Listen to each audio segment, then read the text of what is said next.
रामायण में सीता के अपहरण से हर कोई वाकिफ है। कैसे रावण रोज सीता के पास आया करता था और उससे शादी करने के लिए उसके साथ जबरदस्ती करने की कोशिश किया करता था, और कैसे सीता ने रावण का विरोध किया।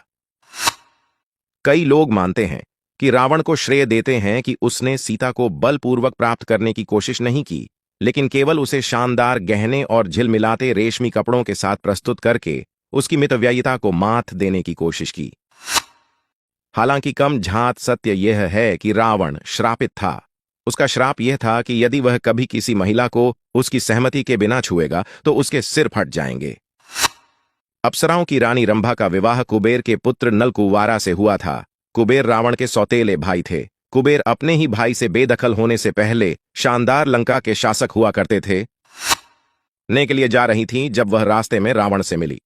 रावण, जिसने ऐसी चमत्कारिक और सुंदर महिला कभी नहीं देखी थी, रावण ने रंभा को देखकर सोच की ऐसी सुंदर महिला को मेरी होना चाहिए। तो उन्होंने कहा, प्रिय महिला, आपका नाम क्या है? मैं रंभा नलकुवारा की पत्नी हूं। आप शायद मुझे नहीं जानते, लेकिन मैं जानती हूं कि आप कौन हैं। आपका भाई कुबेर मेरे ससुर है। वह मेरे कोई भाई नहीं है, वह एक आधा दानव है जो एक अपमान है। मैंने उसे अपने सभी परिजनों के साथ बाहर कर दिया। रावण ने कुछ घृणा के साथ कहा। रंभा ने कहा, कोई बात नहीं कि आप उसके बारे में कैसा महसूस करते हैं। वह अभी भी आपका भाई है जो आपको मेरा ससुर बनाता है। रंभा ने घोषणा की, जैसा कि उसने रावण की प्रतिष्ठा के बारे में सुना था। यह सोचने के लिए आओ, मुझे विश्वास है कि मैंने सुना है कि मेरे भतीजे ने एक अप्सरा से शादी की थी, तो आपको उसका होना ही चाहिए। रावण की आंखें अप्सरा शब्द पर भड़कीं। अप्सरा से विवाह करना अबूझ है। आप एक नाचने वाली अप्सरा हैं, इंद्र का एक शिष्टाचार और कुछ नहीं। मैंने आपके द्वारा आशियों को भेजे जाने के आपके कारनामों के बारे में सुना है, ताकि आप उन्हें लुभा सकें और उनका ध्यान बर्बाद कर सकें। रंभा को रावण के इरादों का एहसास होने पर उसने भागने की कोशिश की, लेकिन रावण एक योद्धा था और उसने उसे आसानी से काबू कर लिया। उसका बलात्कार करने के बाद वह उसे छोड़कर वापस लंका चला गया। रंभा के वहां लेटते ही उसने उस भयावह भाग्य की कल्पना की जो उसके सामने था। हो सकता है उसके बाद उसका पति उसे स्वीकार न करे। वह इतनी व्याकुल थी कि मौत की उम्मीद लिए वह घंटों वहां पड़ी रही। इस बीच एक चिंतित नलकुवारा अपनी पत्नी के लिए पूरे जंगल का शिकार कर रहा था। नदी से 6 घंटे पहले मिलना था। वह स्वयं उन सभी भयानक परिदृश्यों की कल्पना कर रहा था जो भयावह हो सकते थे।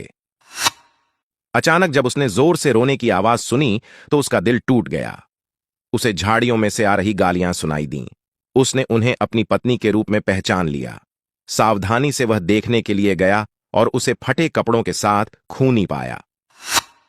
इससे पहले कि रंभा समझा पाती, उसने उसे अपनी बाहों में इकट्ठा कर लिया और उसे पकड़ लिया, क्योंकि उसने रावण द्वारा उसके साथ की गई कहानी का रोना रोया था। नलकुवारा ने अपने श्रेय के लिए अपनी पत्नी की निष्ठा पर बिल्कुल भी संदेह नहीं किया। वह उसे अपनी बाहों में बाहर के अपने घर ले गया। उसने उसे बिस्तर पर लिटा दिया और तुरंत रावण के दरबार में गया। रावण ने अपने भतीजे को नहीं पहचाना, क्योंकि उसने उसे पहले कभी नहीं देखा था, लेकिन युवक अभी तक गुस्से में दिख रहा था, इसलिए उसने पूछा, मैं आपकी कैसे मदद कर सकता हूं? आपने पहले ही मेरी काफी मदद की है। आप एक गंदे बूढ़े आदमी हैं, नलकुवारा ने कहा। रावण ने कहा, आप कहना क्या चाहते हैं, स्पष्ट कीजिए। आपने मेरी पत्नी को छुआ, नलकुवारा ने चिल्लाते हुए कहा। मैंने नहीं, बल्कि तेरी पत्नी ने मुझे बहकाया है। तुम नहीं जानते कि ये अप्सराएं स्वभाव से कैसी होती हैं।